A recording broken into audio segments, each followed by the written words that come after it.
Good afternoon and welcome. My name is Natalie Curry and I'm the General Manager for Supply Chains at the ARA.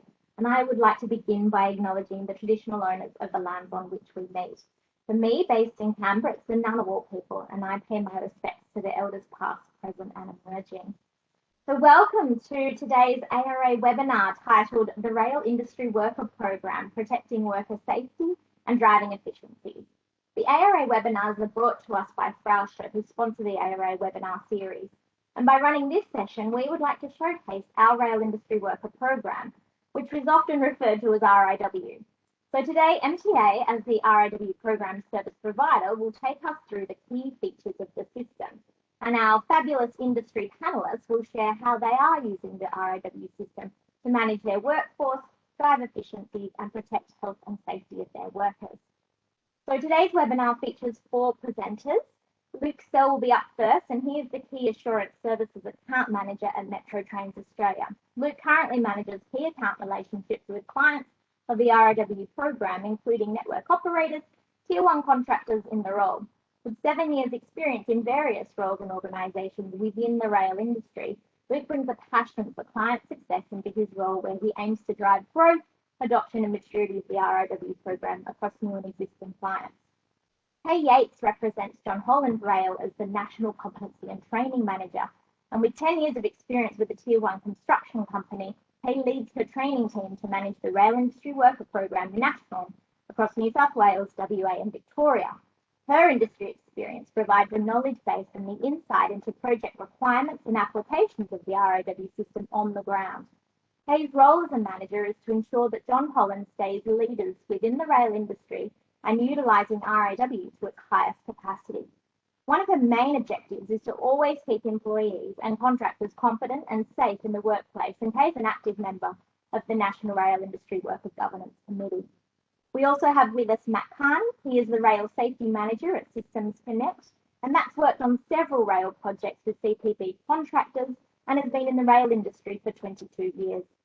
Chris Turner is the Senior Safety Advisor at Interstate Network with ARTC and currently manages the Safety and Investigations team across 8,500 kilometres of track in 5 states. Chris joined ARTC in 2013 with a background in work health and safety and has become a specialist in the field of investigations and rail safety. So today's session is live and interactive. So you have opportunity to submit questions in the Q&A panel on the right-hand side of your screen. And I'll facilitate asking those questions to the presenters. But by way of context, the Rail Industry Worker System or Program is a national competency and safety management system for rail workers across Australia. So by law, all rail workers of the Australian Rail Network must be able to provide proof of competency when carrying out rail safety work. So this industry-led program aims to support the portability of workers, reduce the risk of untrained personnel working on rail networks, and meets regulatory requirements. It's a national program. It's the first of its kind, which actually demonstrates the rail can collaborate across networks and jurisdictional borders for the betterment of the Australian rail industry. The RIW program supports the rail industry by giving rail organisations and network operators full visibility of individuals' competency with the use of virtual and physical RIW cards. As part of the RIW program, a national framework of standardised roles has been developed through the implementation of national role matrices, which outlines the agreed minimum set of competencies required to conduct work on rail networks. So the national rail matrices allow more flexibility and portability of rail workers, which will assist industry in delivering this increasing number of rail projects that we have across Australia. So the program has continued to grow over its 9-year life. We now have 90,000 workers and 23,000 organisations covering 12 networks in the program. That's a 25% increase in cardholders over the last 2 years, which really demonstrates the increased confidence that industry has in this program. The Rail Industry Worker Program is owned by ARA on behalf of industry.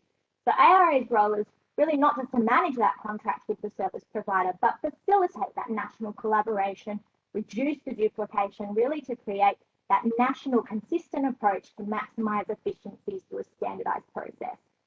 So due to rail operators and rail infrastructure managers' obligations to rail safety national law, The RIW program is actually led and governed by an industry group through the National Rail Industry Worker Governance Committee.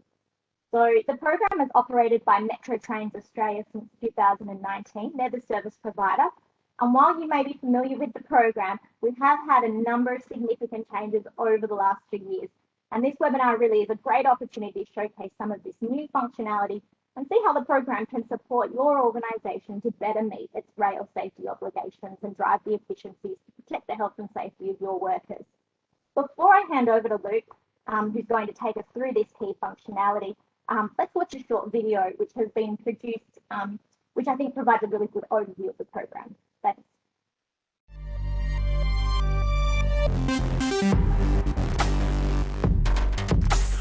Australia's rail network is like a central nervous system. It keeps our country moving, it delivers people to where they need to go, and keeps cities and towns alive.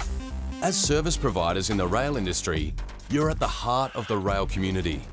Your people are key in ensuring the smooth running, maintenance, and improvement of the nation's railway network, where safety and quality are the hallmarks of a thriving and successful industry.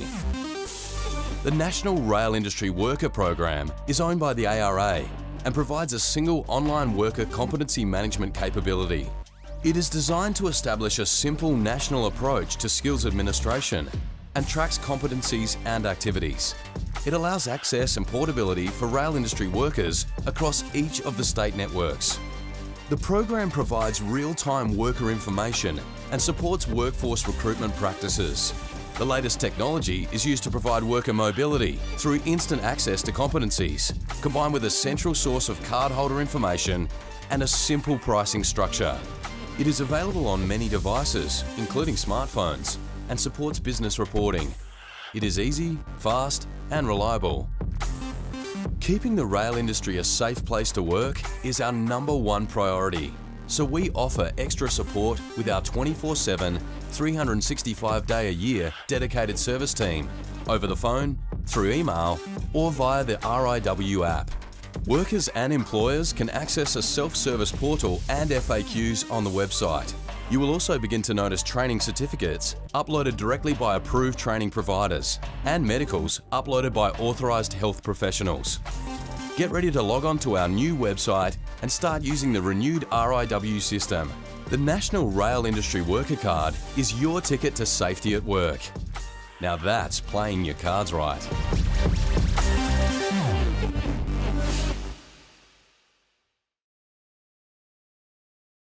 All right, thank you, Nat. Welcome all. Just like to follow on from Nat in the welcome today. I appreciate your time in taking some time out of your busy days to learn a little bit more about the RIW program. As Nat mentioned, my name's Luke. I'm the Key Account Manager at Metro Trains Australia, and I spend a lot of my time working with network operators and large contractors to make sure they get the most out of the RIW program and supporting a competent workforce to deliver for the rail industry. Just wait for the next slide to come up, but what we're really aiming for today is to provide an overview of some core functionality within the RIW system. There is quite a bit, as you can imagine, so we've broken it into 5 different sections that we'll take you through today. If we can get the slide up, the first area is swipes and fatigue management within the RIW program. Maybe technical issues again, but there should be a slide coming up that highlights swiping in the RIW program. So there is functionality to capture shifts and individual swiping into a project or a site that might be on a network operator project, which allows you to really track workers' activity through the project. There are various ways that the swipe activity can be captured in the RIW program. So we have an RIW app where permission can be assigned to an individual, which might be a manager at a network operator or someone at a contractor in charge that you can see in that image on the top right. So the app allows the scanning of the RIW physical card or virtual cards. So there's 2 different cards with QR codes that relate back to a worker's profile, and they can be scanned to allow someone access to site and also to swipe them out of a site to catch that shift within the RIW system. That provides an auditable trail of worker activity and really allows you to support any reporting requirements, whether that be internal or if you are a larger contractor, maybe up to your client being a network operator.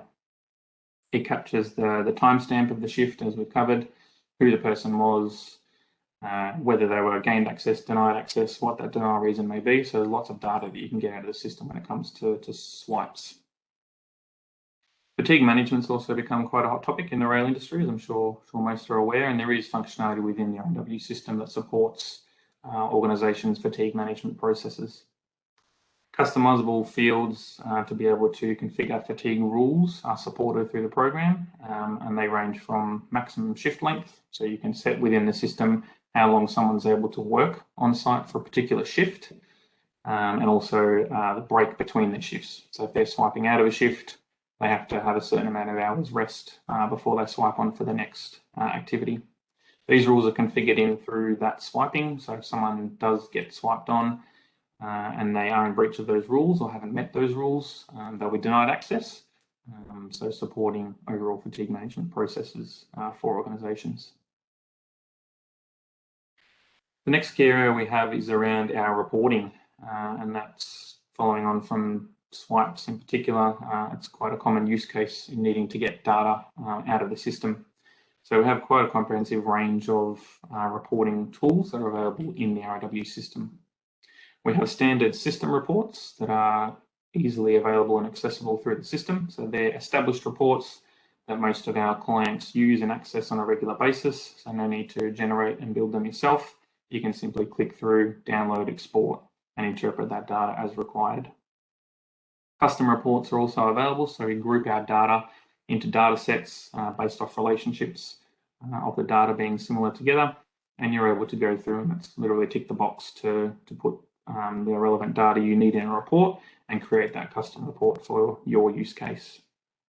That report can then be saved, so you can access it again without having to develop it again, and also scheduled to be sent out to individuals to save you having to go into the system to download each time. So if you needed that report every Monday at a particular time, that can be sent through via email. All of that's underpinned by our commitment to protecting worker privacy. As you can imagine, there's quite a lot of data that we capture through the RIW system, and we need to ensure we're abiding by privacy principles and legislation, and we're able to control that through our user permissions to ensure that people are only accessing data that they should be. Going on from there to support more complex use cases of the data through the RIW system, we have an integration with Microsoft Power BI. So for those of you that might not be familiar with that, it's a much more powerful reporting tool. And you can see some of those graphics that tool is able to provide on the screen there. So it really allows you to get that data in a similar table, but then be able to run graph statistics on all of that. That data is interactive. So with the pie chart example, if you were to click down on that, that filters down and filters out all the other data tables. So you can really get down in the nitty-gritty for the data that you need. Some of the examples of things you're able to get out of Power BI, you can show job role statistics for your workforce, top job roles and what level they exist at, as well as competency data. Drill down into specific data about a job role, so look at what competencies make up a job role and look more into expiry dates for competencies that make up a job role as well. Getting into our next area, and this is at the core of the RIW program, is competency management. That is the RIW program, a competency management system, and we really aim to support organisations to manage their workforce. One of the core benefits of the competency management functionality in the system is that portability of qualifications across participating networks throughout Australia. So if there is a national unit of competency that has been awarded, maybe a worker works in one state and goes into another state to perform and needs that same training requirement, that's recognised due to being a national unit of competency, and there's no need for the worker to go through and have to re-upload or do any of that again. That's portable across their profile. Different types of competencies are supported through the system. So there are the national units of competencies that's supported by a lot of the work the ARA supports across industry. We can build out project-specific competencies and go further down to perhaps a site-based competency. E-learning is able to be delivered through the system as well. So an e-learning competency unit can be awarded to workers if there's content that needs to be delivered through an e-learning tool, as well as employer-specific competencies. So if there are competencies you need to manage as an employer of workers and manage that in the system, that's also supported through functionality.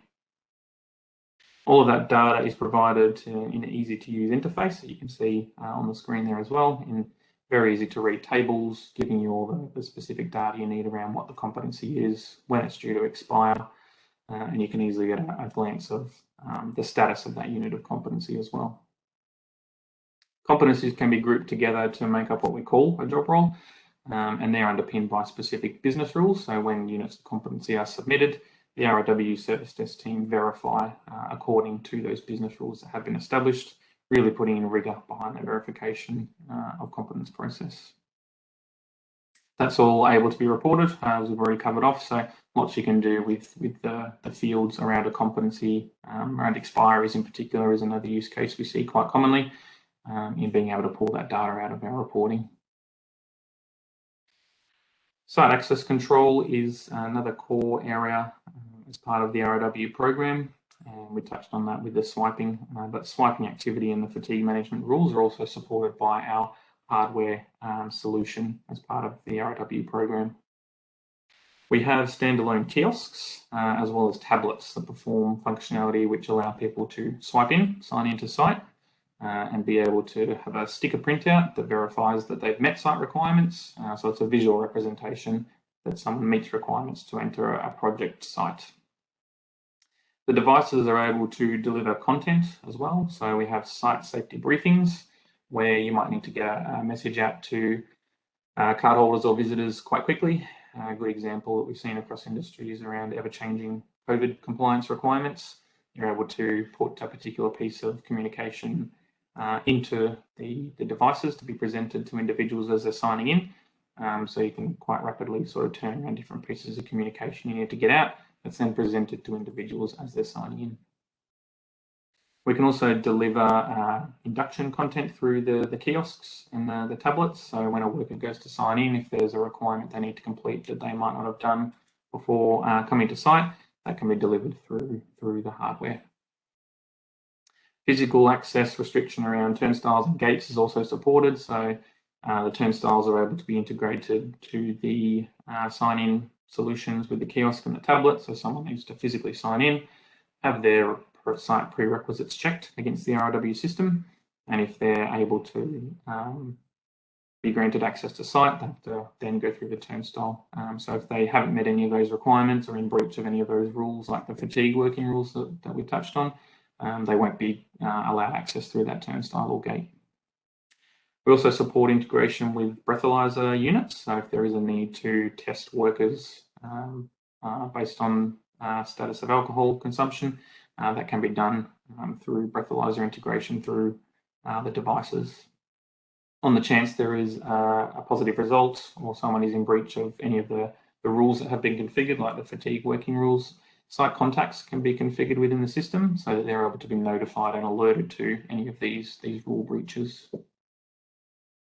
Visitor management functionality is also supported through the hardware solution, so we can cater to both RIW cardholders signing in as well as visitors. The final core area in the RIW program is around our messaging and notification functionality. System notifications support the management of the workforce. So there are notifications that can be subscribed to based on individual profiles within the RIW system. So the system supports administrators with being able to manage things like subscription expiries, competency expiries, updates on ID checks if they're going through a new card process. So lots you can subscribe to with our system notifications. Targeted communications can be sent out through our more advanced messaging system, and that can be sent to specific cardholders at projects, sites who hold specific job roles. So there's a lot you can do by filtering down to a particular audience to get a targeted message out to individuals. The messaging functionality supports media-rich content, so you can put images in, links to videos, external websites, whatever that might be, and you're able to send that through the messaging tool. That then gets delivered to workers' mobile phones. So we have a virtual card app called Vaccination, which stores the worker's virtual card and also enables this messaging functionality to be delivered to the worker right on their smart device. That will pop up on their phone just like a text message, so like a notification within the app, and workers will be alerted to the fact they need to have a look at a communication. This is also supported by reporting and analytics on the back end of that message. So you can see open rates, click rates, whether people have declined, the status if they've looked at that message or not. So if you're needing to really go down to have a look and make sure someone's read and consumed content, that's supported through the system functionality. So just to wrap up, just to give a sort of helicopter view of the RIW process overall and tying all that key area functionality together, generally what we're looking at delivering is network operator essentially creates a hierarchy within the system. So at the top of the hierarchy sits the network operator and filters down to contractor in charge that will deliver a project. That could also be internal to a network operator if it's an internal delivered project. So we start with a network operator and they build out project sites and zones within the RIW system to really reflect the project or site environment that's actually occurring. The contractor in charge can then create sites and zones, including define prerequisite training. So any of those competency requirements, job role requirements that need to be delivered to workers to be verified before they can grant access to site can all be configured through the system. The network operator and contractor in charge gain visibility across all of those projects and sites throughout that hierarchy, so they're able to capture all that information around competencies, worker activity, swipes, fatigue management, all those key areas that we've covered.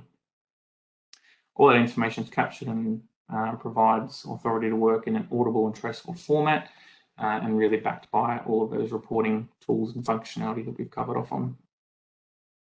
That's quite a high-level summary, but hopefully that's given you a bit more insight into some of the key functionality within the RIW system.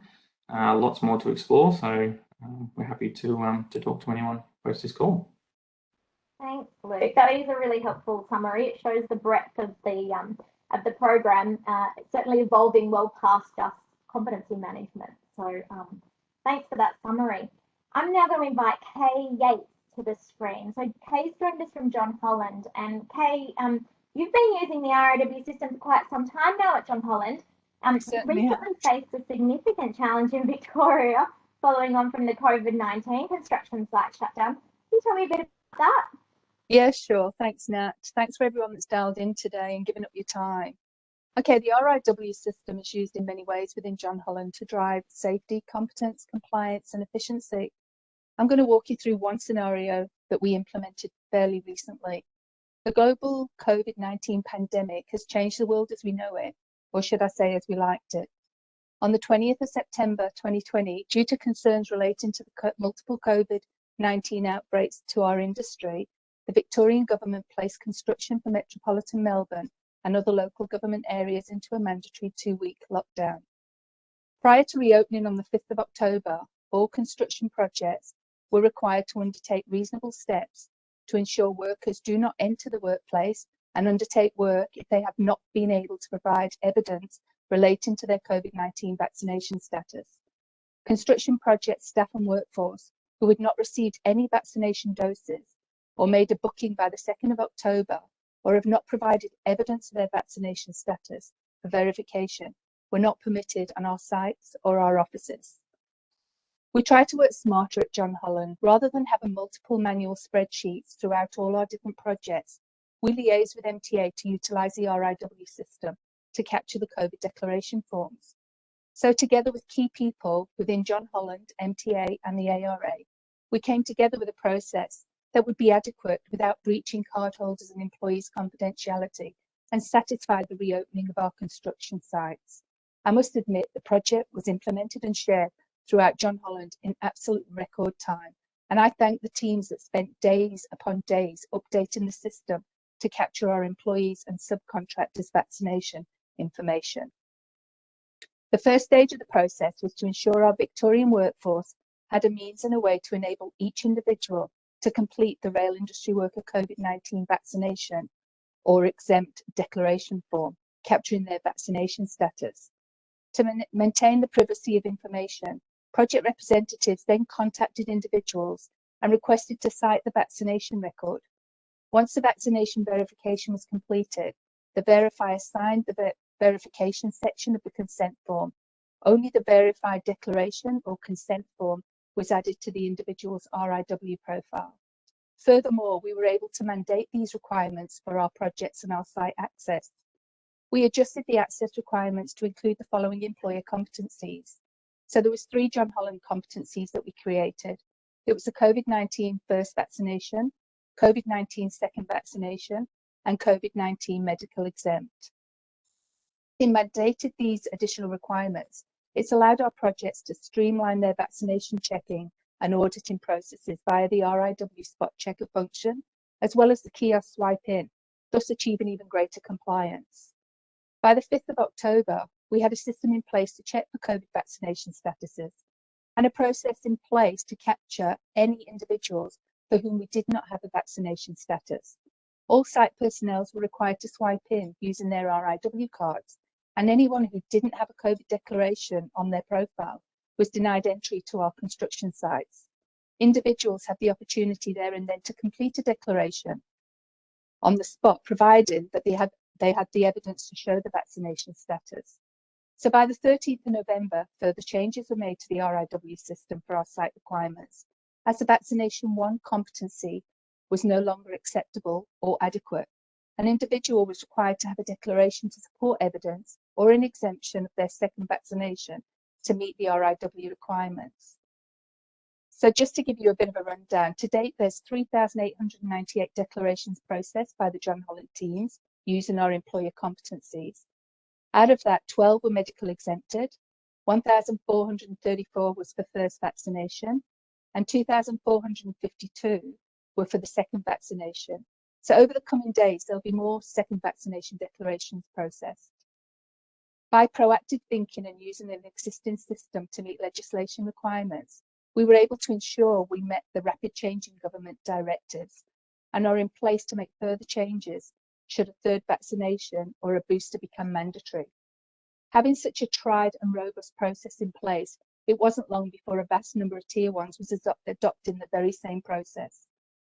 So if I can encourage you to reach out to your MTA accounts manager to see how the RIW system can help alleviate any unnecessary administrative burden within your business. I'd also like to encourage people to join the COP meetings. That's our community of practice, so we can grow and learn from each other, capturing people's and companies' experiences. This way, we're not only growing our own knowledge, but can ultimately make the RIW system work hand in hand with us and our industry with the growing needs. Thanks, Kay, and well done on bringing those changes needed to get industry back at work in Victoria so quickly. I think it's also, I guess, a testament to the flexibility of the RIW program to be able to support John Holland in doing that. I was just wondering, in terms of, you weren't just capturing John Holland workers, but also how did you capture the vaccination records of your subcontractors, other companies' workers? Yeah, sure. Great question, Nat. Okay, so subcontractors that are associated to John Holland, we approach them to complete our validation or consent forms. But as you know, in Victoria, a lot of our main projects are on the NTM network. So we approached MTA to actually have their competencies, their employer competencies linked into our site requirements. So they were grouped in with our John Holland. So not only were we capturing the John Holland, we were also capturing the MTM's employer competencies as well, thanks to the help from MTA to make that happen. Great. Also, really curious to know how quickly you were able to implement this process. You didn't have a lot of time. Could you tell me about that? No, we didn't. I'd say approximately from start to finish, it took about 5 days. It started with discussions with key stakeholders around what was and wasn't to be captured in our validation forms. We then had internal discussions on how we were actually going to manage the process on all our projects. We knew we only had one shot at it, so it had to work. We couldn't implement it and then change it again. So, and luckily it was very successful, and we have managed to capture most of our people. That's a great news story, and well done, Kay, and your team about that. So thanks so much for providing that summary. Look, I'd now like to invite Matt Carney to join us. Matt's from CPB Contractors, who is from Systems Connect, line-wide works project in New South Wales. He's come on to have a bit of a chat around the RIW hardware solution. So Matt, can you start by giving us a bit of a background to the project and why you applied this solution? Yeah, certainly. So CPB's got quite a number of rail projects and nationally, but we've really used the MTA system and their hardware solutions on one of our major projects in Systems Connect. So a bit of a background on the project. It's over 31 kilometres of track that we're constructing from Chatswood to Sydenham. We've got over 30k of overhead wire, 11 new substations, 350 kilometres of high voltage, low voltage and tunnel service cabling. We've completed an expansion of an existing train facility. We're constructing a new train facility where installation of tunnel equipment, including ventilation and drainage systems, and effectively, as you can imagine, it's over quite a large area. We have over 700 people logging on a day, covering day shift and night shift. So it's quite an extensive project, and in that comes the means that we need to manage competency, but also being able to manage the workers that come onto site every day in regards to access requirements, fatigue requirements, and at the same time adding a bit of efficiency to our workforce to be able to manage this quite a large task of doing that. So to give you an idea with Systems Connect, I think the reason why we went down this path with MTA obviously was several reasons, but the use of kiosks is something that was important to us. And the reason why we identified it as something important is that the availability of the access controller and being mobile was something that was new to us, but also a great idea and added the flexibility. But what we found is we were using quite a number of access controllers at an area at one time, and then there was a bit of downtime where we had, for example, the supervisor would try to do the pre-start, try to be an access controller. We'd engage other access controllers then, and then it's trying to find out who logged on who. And then there was a bit of confusion there where the idea of a kiosk would allow a worker to log on. If he met the prerequisites, he would get a sticker, and that was an easy identification to say, yeah, they've met the prerequisites, they've logged on. And it allows the supervisor to get onto their daily task and save some efficiency in that place. This ideally would save us a lot of time. So by setting up the kiosks at certain locations, currently we've obtained approximately 32 kiosks. We've got 17 kiosks online across our sites. We have over 30 sites that can be going at any one time. And they're all in their specific areas and their access points that will allow a worker to go there to log on, attend the pre-start, and still have that efficiency there where we're not stopping works, we're not holding back, we're not missing key information while we're trying to use the access controller to try and keep everyone in an area all at one time and make sure they've captured everyone. Another idea for us, which I think Luke touched on, was the safety briefings. Now, the safety briefings has been a great initiative for us to use. For us, we've used it, and as a rail safety manager in my role, it's a great way for me to be able to communicate specific safety requirements and potentially some risks or hazards that may come up. So for an example, we had a possession or a shutdown, and prior to that, we went to do a campaign on protecting rail infrastructure. So we're able to just put together just a very basic one page with pictures, what is rail infrastructure, what to look for, and controls. We place that on the kiosk. Every person who comes on, logs in, gets the same briefing, gets the same message, they get to acknowledge it. And that way we're capturing people on, for example, who may only work on this project on a weekend, who don't attend the pre-starts during the week or don't attend the toolboxes. So we're still able to communicate that. Another one where we provided ways to acknowledge passing rolling stock. It was very basic, just pictures, but once again, it wasn't capture the entire project and everyone who logs on to the project. So for us, that kiosk performs a means of communication there also. It's doing a lot of different things for you, lots of benefits that you're describing there. Yeah, that's just, and I think that's just some basic stuff that we weren't used to begin with. So Which where is to a great from means. here, Matt, I guess, in terms of continuous improvement, you're always looking to improve what you're already using it for. Oh, absolutely. And I think we've had regular meetings with MTA, and we were always providing feedback as well, asking, can we do this? Can we do that? It's just more us looking at a system, using it quite vigorously every day, and identifying is there any areas, and then giving that feedback back to MTA. So that continuous improvement in the rail industry as a whole, and being able to build on the competency management system, becoming more than that, provides us a means of being able to use a tool that's available to us, and it provides us a means of not having a large number of different systems that necessarily don't always communicate. By having a one-stop shop, so to speak, provides us a means of being able to use something and it's all its functionality, and it does allow us to have less downtime trying to get one system to communicate with another. So that's definitely another addition. Even to the working hours is another functionality. It's something that we did talk to MTA about.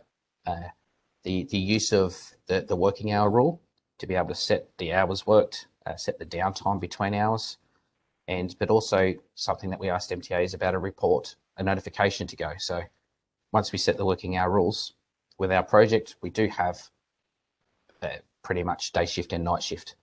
Trying to manage fatigue can be quite difficult. This gives us another tool to be able to use in our toolbox, so to speak, to manage fatigue, where we have up to, I believe, 6 people that will be notified if a worker is at the point that they're going to exceed the working hours.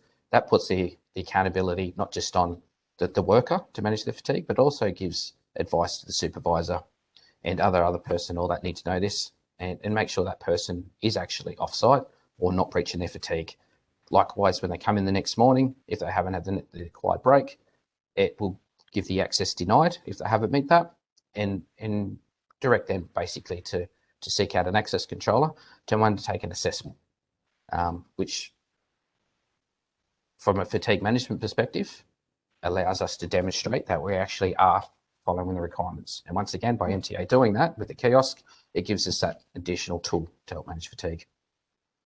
That's great, Matt, when we know it's always about safety of the worker. Thanks so much for that summary. That's been wonderful. I now invite Chris Turner to the screen. As I mentioned before, Chris is the Senior Safety Advisor at the Interstate Network with ARTC.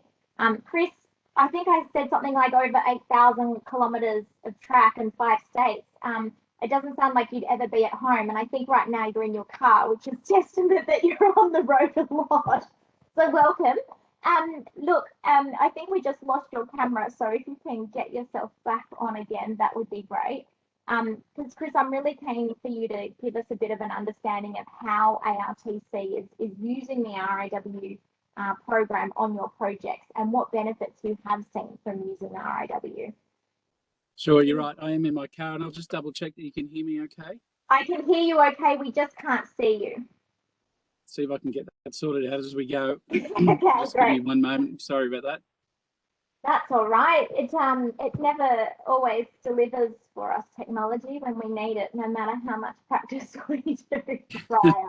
Look, I'll just Sure. I'll just get straight into it. So ARTC is utilising the tools of the system, as the other speakers have said. One of the challenges we had last year during COVID in March was that we had some resistance from our direct employees and also our contractors to want to sign on to a pre-work brief because they had to touch the pens and they had to touch the paper.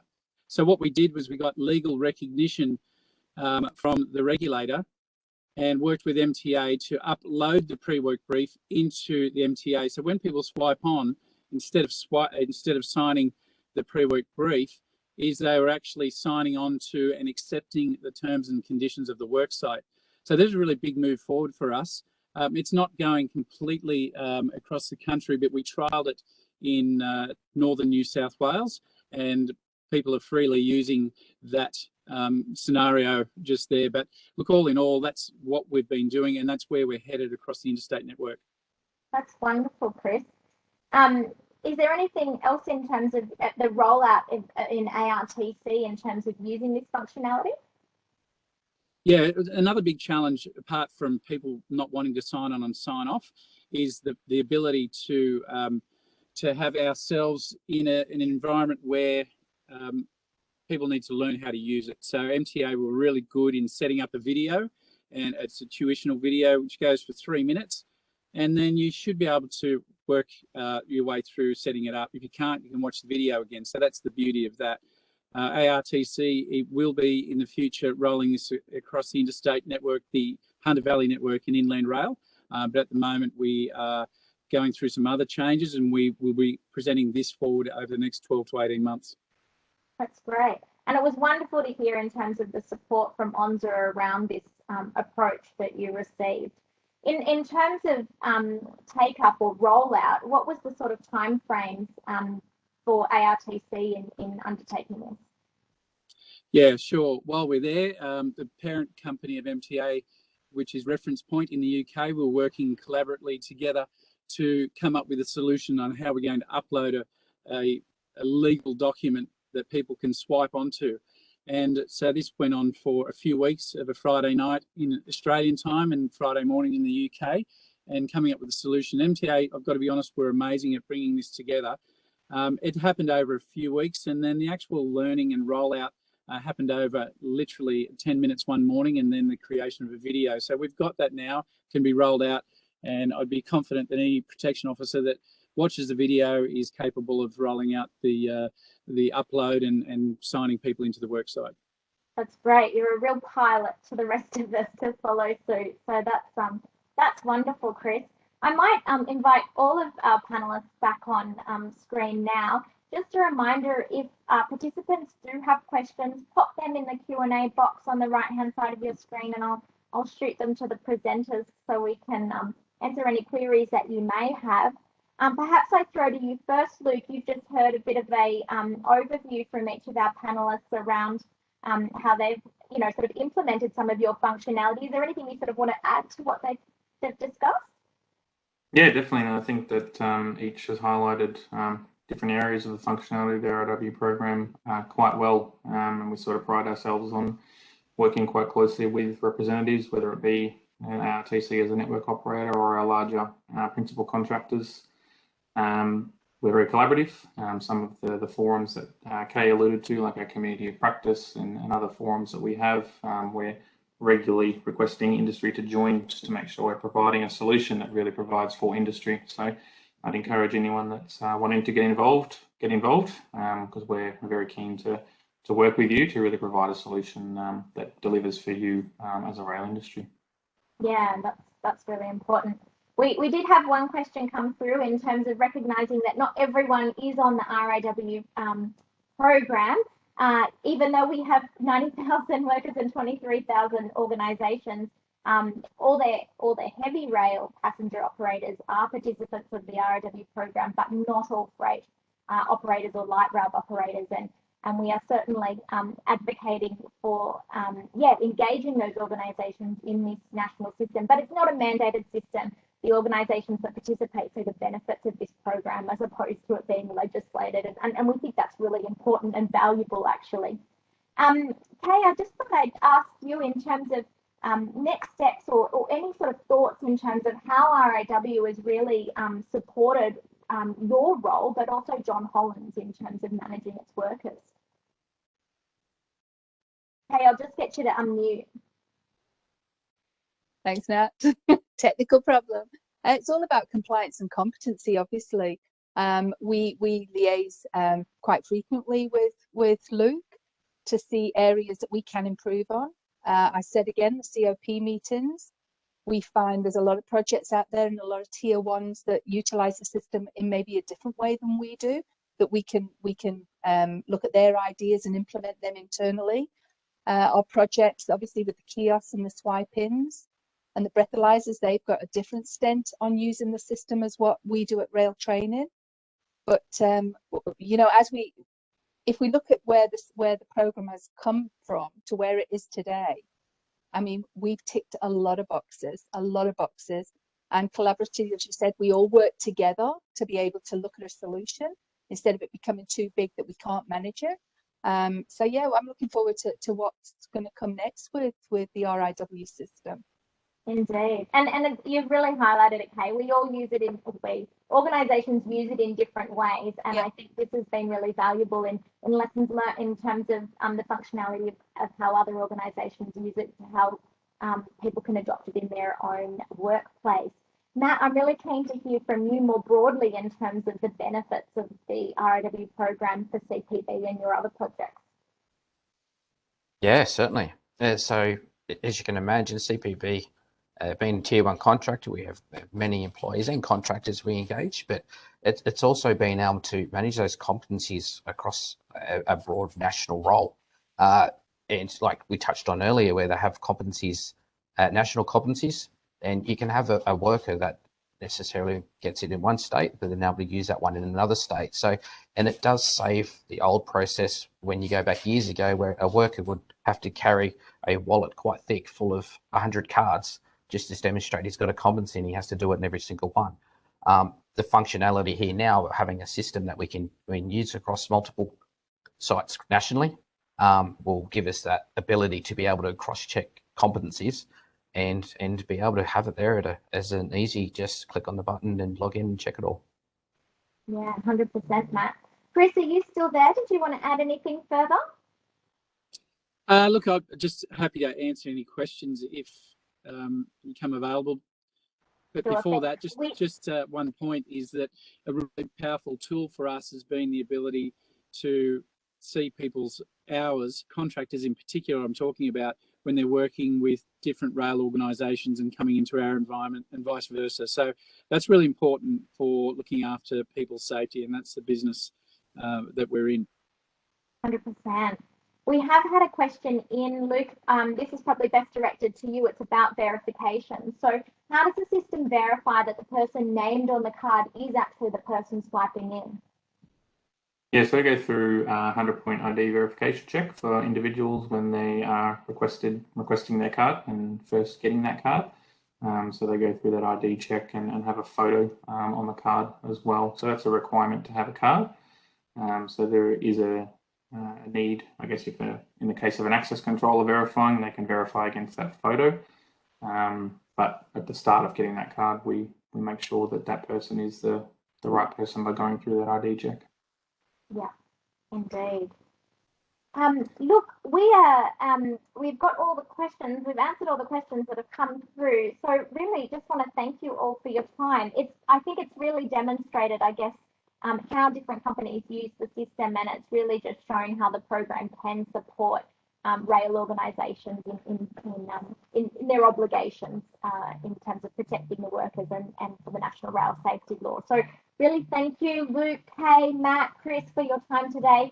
It's been a real hoot having you on and for you sharing with us. Thanks to the participants online as well for engaging. And special thanks to Frauscher, who's the ARA webinar series sponsor. Everyone online will actually receive a feedback survey that will be circulated to you and encourage you to complete, but you will also get a recording and copy of today's slides and webinar, so you can share that with your colleagues and others that might be interested. But if you do have questions about the RIW program, we would all love to talk to you in terms of all the panelists on screen, but particularly for the ARA Rail Industry Worker Program Manager Tanya Rattenbury or Luke Sell, who's on there today. Their contact details are on that slide, so encourage you to reach out. Friday is our last webinar for 2021 at the ARA, and it is on social procurement, and all the details are on our website. But once again, thank you, panelists, and thank you all of the participants online. Have a lovely afternoon and stay safe, everyone.